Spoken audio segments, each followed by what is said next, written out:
Gabriel Mokia, président du MDECO, bonsoir. Bonsoir, monsieur le journaliste. Très heureux de vous avoir encore comme invité du vrai journal. Le dialogue se tient là-bas. Nanga a défendu son projet des élections 16 mois, plus un jour, ou soit 10 mois, ou soit avec l'ancien fichier.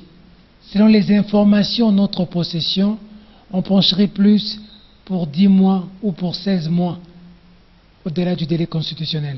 Qu'est-ce que vous en pensez? C'est ce qu'on appelle tâtonnement dans la gestion des affaires de l'État. Tous, le gouvernement et la CENI sont tentés de se moquer de ce peuple parce que Kabila avait pris le pouvoir par les armes. Maintenant qu'il a toujours ces armes-là, ce temps commence à être révolu.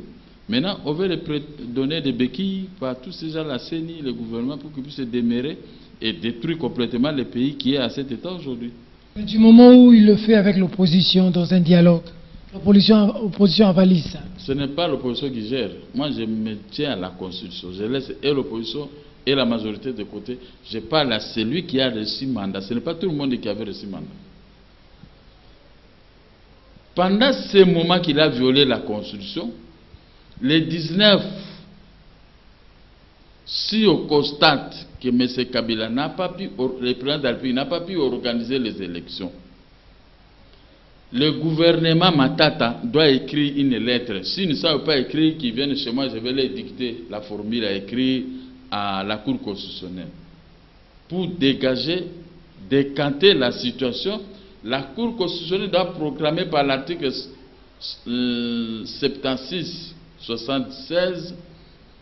le président du Sénat comme remplaçant valable de l'actuel président de la République.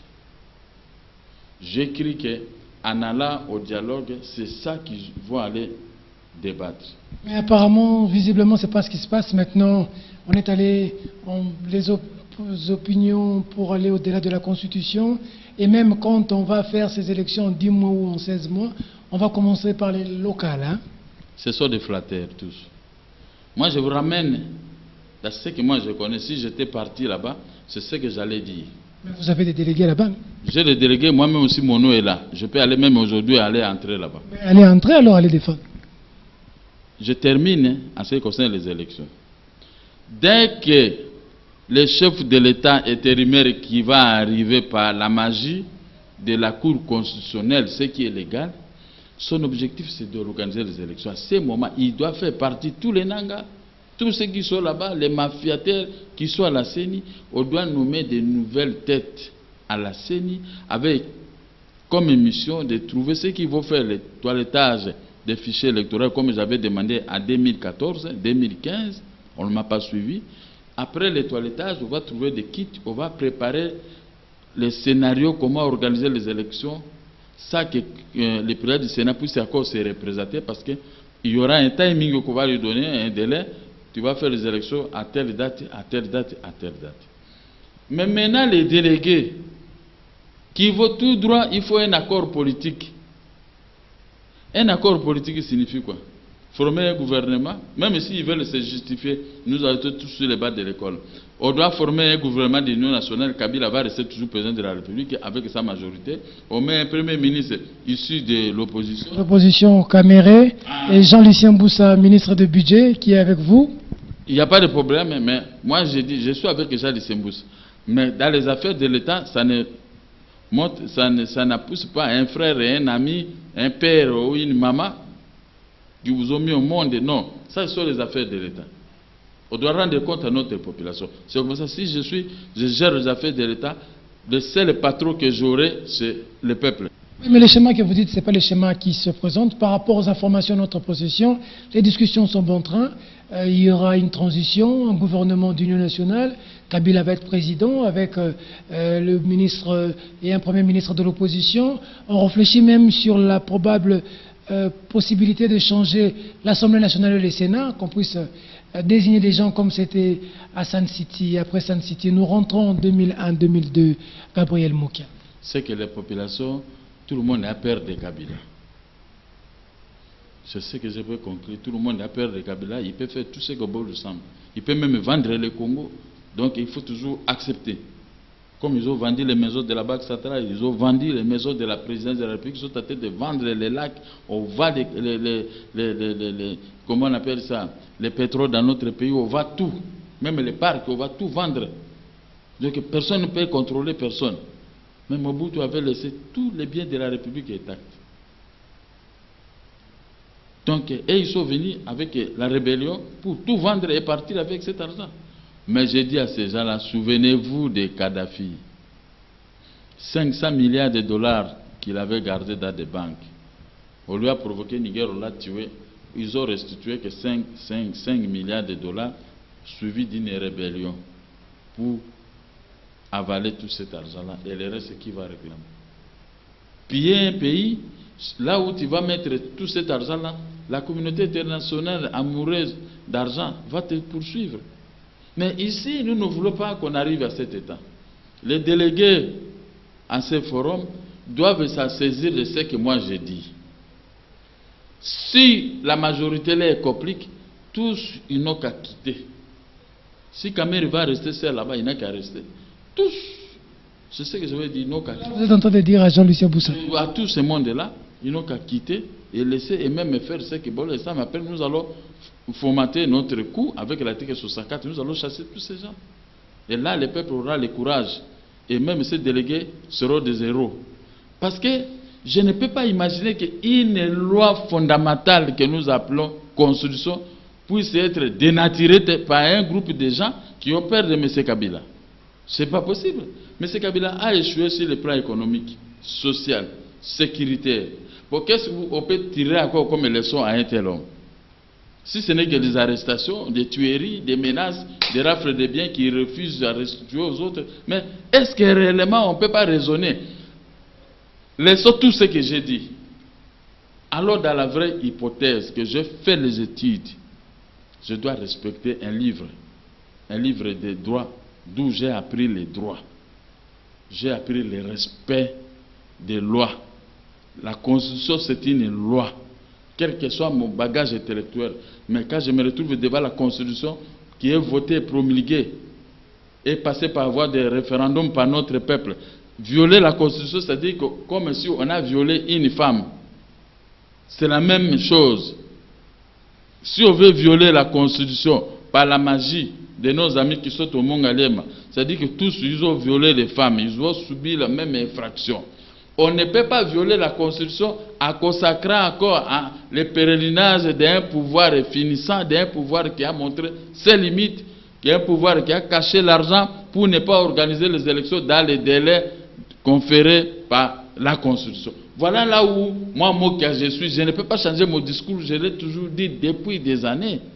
Apparemment, vous êtes déçu. Je ne suis pas encore déçu parce qu'il y a encore du temps. Les vrais débats peut-être vont commencer aujourd'hui là-bas. Ils n'ont pas encore commencé les vrais débats. Mais nous, j'ai exprimé ce que le peuple est en train de me transmettre du matin au soir, à minuit, jusqu'à le peuple est fâché. Je dis, mais je ne suis pas à l'intérieur. C'est comme si moi je suis à l'intérieur. Tu vois comment j'acquiesce la colère de la population. Pendant que la population sait que moi qui n'est pas là. Mais je suis là. C'est à moi qu'on est en train de déverser les balles. J'acquiesce.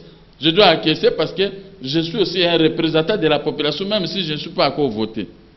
Mais j'assume. Et je transmets ça aux amis dont je reçois des coups à leur place par le peuple. Le respect de la Constitution, le respect de l'alternance qui a été accepté par les feuilles de route. Mais qu'il n'y ait pas de changement parce que Inter a dit, Cheikh Kitundu a dit, Cheikh Kitundu, depuis le roi Désiré Kabila, a toujours occupé des postes. Est-ce que Alembi Mongote, Alembi pouvoir, mais regardez comment on dort dans les noirs, je suis avec toi ici. Si ce n'était pas cette lumière ici, mais il n'y a pas de courant dans ton bureau. On fabrique, je ne sais pas où est-ce que tu as trouvé ce courant que tu as mis, dès que je vais partir, ça va aussi finir.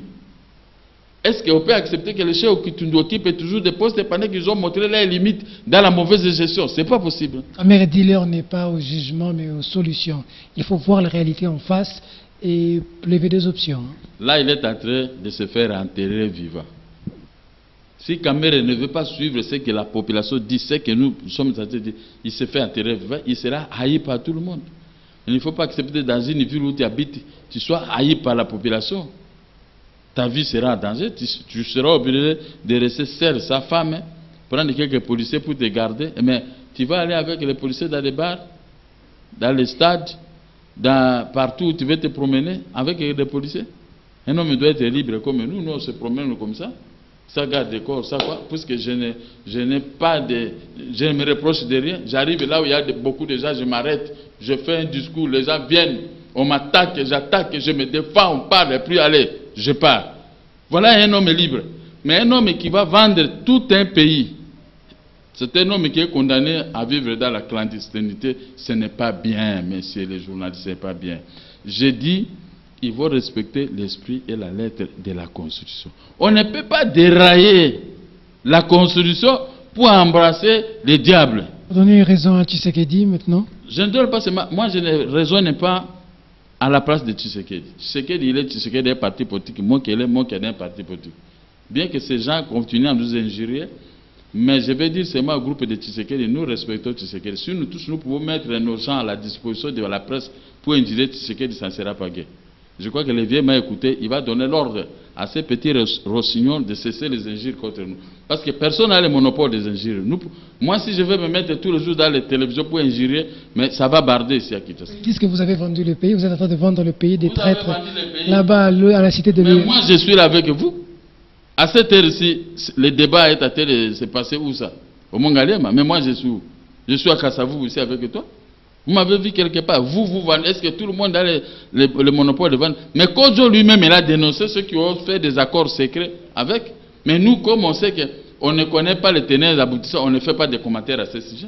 On respecte les vieux Tshisekedi. Mais Tshisekedi a des gens qui ne respectent pas les autres.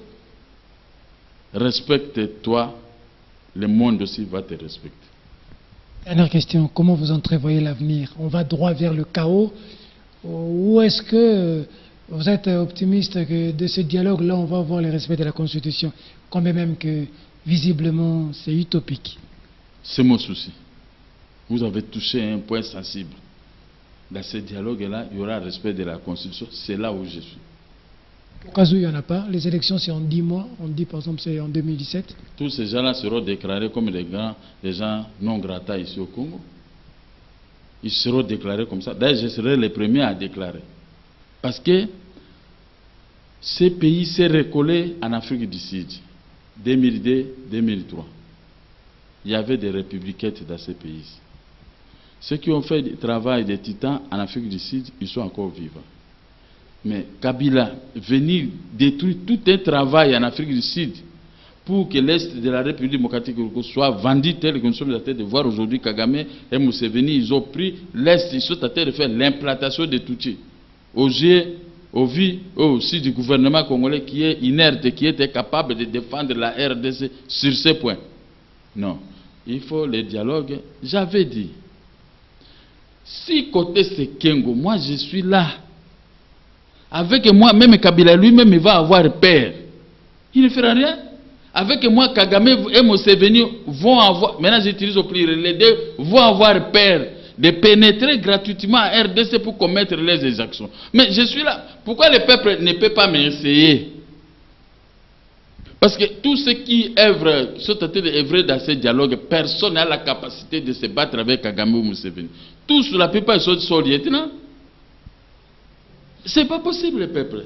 Mais je suis là. Voici l'homme. Je suis là, je ne blague pas.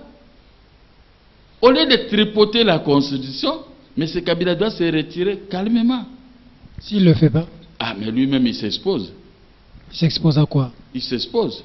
À quoi? Au sentiment ou à la colère de la population. Ne croyez pas que quand vous minimisez, vous humiliez, vous tuez, vous arrêtez la population, on vous regarde, vous vendez les maisons, vous faites ceci, vous arrachez les maisons des autres, vous faites des impôts. Mais le jour où la population va se mettre debout, ta fête sera tragique. Je vous dis, tragique. Autant aller bouffer le paix que tu as amassé gratuitement dans un pays que de subir la loi des plus forts. Gabriel Mokia, merci. C'est moi qui vous remercie. C'était Gabriel Mokia, président national de MDECO, l'invité du vrai journal. Merci de la sympathique attention que vous nous avez accordée à la cité de l'OUA ainsi que partout ailleurs dans le monde. Mesdames, Mesdemoiselles et Messieurs, ce journal est terminé. Au revoir.